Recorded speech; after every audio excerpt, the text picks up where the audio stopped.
Imagine you're on a flight, enjoying your complimentary peanuts when suddenly, a baby's cry echoes across the cabin. No, not from row 16, it's coming from the restroom. Now that's a plot twist you didn't see coming when you checked in your luggage and received your boarding pass. Welcome to the mysterious and often humorous world of babies born on flights. It's not as common as you might think, but when it does happen, it's a story that's sure to take flight. Most of us get on a plane expecting at worst some minor turbulence, a crying toddler, or perhaps a less than ideal in-flight meal. But a baby being born? That's an in-flight entertainment not listed in the brochure. The initial reactions are priceless: shock, surprise, and a few nervous laughs. The cabin crew, trained for many scenarios, probably didn't expect their shift to turn into an episode of a medical drama. The frequency of these high-flying births is quite low. In fact, it's estimated that for every 10 million passengers, only one baby decides to make their grand entrance at 35,000 feet. But the few who do, they certainly know how to make an entrance. Welcome to Global Travel Venture. It's a scene straight out of a sitcom. The call for a doctor on board, the makeshift delivery room in the cramped airplane restroom, the passenger who thought they were signing up for a peaceful journey suddenly turned into an impromptu doula. And then, the moment everyone has been anxiously awaiting, the cry of a newborn baby. The cabin erupts in applause, the relieved mother cradles her unexpected sky-high bundle of joy, and the flight attendants scramble to add one more to the passenger count. And just like that, the plane gains an extra passenger. Not exactly what you signed up for with your frequent flyer miles, huh? But it's a journey you'll remember, and a story you'll be telling for years to come. So buckle up, because we're just getting started on this high-flying adventure. Now, airplanes aren't exactly known for their spacious restrooms, so how does a delivery happen in such a confined space? Picture this. You're cruising at 35,000 feet when suddenly a woman goes into labor. Is this an episode of a sitcom? Nope. It's real life. And it's as unpredictable as it gets. Let's face it, airplane bathrooms aren't exactly the Ritz. They're more like a phone booth with a flush, so imagine trying to deliver a baby in there. Sounds like a scene from a slapstick comedy, right? But reality can be stranger than fiction. Picture a flight attendant who signed up for serving beverages and demonstrating safety procedures, suddenly finding themselves in the role of a makeshift midwife. In such situations, they're the first responders, turning into unsung heroes, proving that they don't just serve peanuts and pretzels. Now let's talk about the lack of necessary medical equipment. Airplanes are equipped for a lot of emergencies, but delivering a baby? That's not exactly in the flight manual. There's no epidural, no birthing pool, no soothing wail sounds. Instead, you've got tiny sinks, paper towels, and if you're lucky, a first aid kit with some sterile gloves. But it's not all doom and gloom. In these sky-high deliveries, it's all about improvisation and teamwork. Co-passengers turn into a makeshift medical team, using shoelaces as umbilical cord clamps and airplane blankets as swaddles. And let's not forget the captain. While the delivery drama unfolds in the back, they're at the helm, coordinating with ground medical teams and deciding if an emergency landing is necessary. It's like a Hollywood blockbuster, minus the popcorn. So next time you complain about airplane bathrooms being too small, remember, they've been used as delivery rooms. And if you're ever on a flight where a baby decides to make an early appearance, remember, it's all part of the adventure. Because in the end, it's not just a journey, it's a story. A story of a remarkable birth, high above the clouds. So, a baby is born mid-flight. Does the airline give the parents a free lifetime travel pass as a congratulations gift? You might have heard this urban legend floating around the internet. But let's dive into the truth and separate the facts from the fiction. Now imagine this, you're cruising at 35,000 feet. There's a sudden cry, not from seat 7B where the toddler has been kicking your seat. No, this one is special. It's a newborn baby.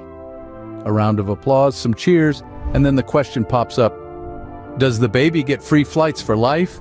Well, we hate to burst your bubble, but the answer, for most airlines, is a resounding no. That's right. No free flights for the little high flyer. It's a tough world out there, kiddo. Let's take a closer look. Airline policies are as vast and varied as the destinations they fly to. For instance, AirAsia reportedly gifted free flights for life to a baby born on one of their flights back in 2011.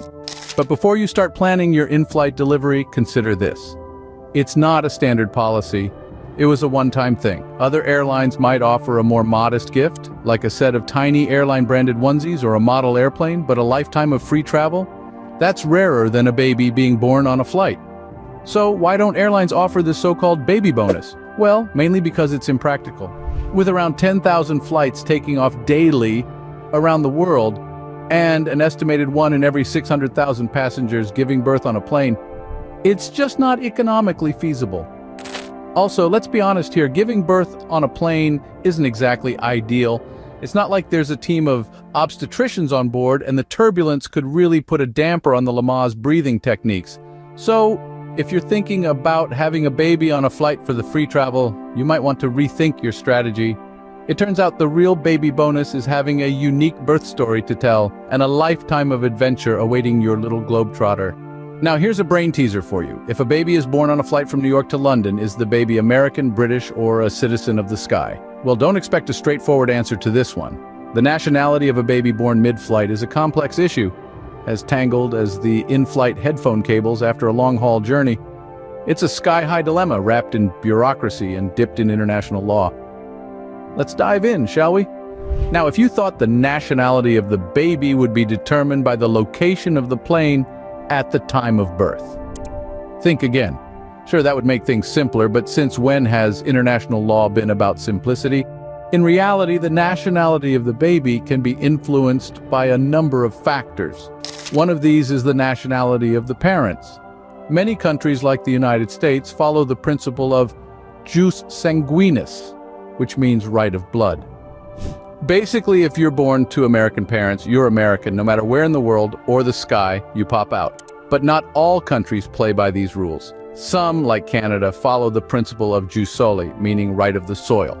So if a baby is born in Canadian airspace, they could potentially be Canadian regardless of the parent's nationality. Then there's the question of the airline's country of origin. Sometimes the nationality of the airline can play a role in determining the baby's nationality. For instance, if a baby is born on a British Airways flight, they could be considered British. But remember, this isn't a one-size-fits-all rule. And to top it all off, there's the 1961 Convention on the Reduction of Statelessness, which basically says that a child born in a place where they would otherwise be stateless should be given the nationality of that place. So, theoretically, a child born over international waters or airspace could be granted the nationality of the plane's country of registration.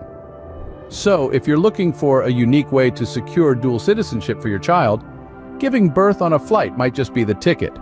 So, what does the birth certificate of a baby born on a flight look like? Does it list the coordinates of the airplane at the time of birth? Now, that's a question that might have you chuckling, but it's not as far-fetched as it sounds. The birth certificate of a sky-born baby has some unique elements that make it a story worth telling. Picture this. You're filling out your child's birth certificate and under place of birth. You write 35,000 feet above the Atlantic Ocean. Sounds like a plot for a movie, right? But that's the reality for some parents.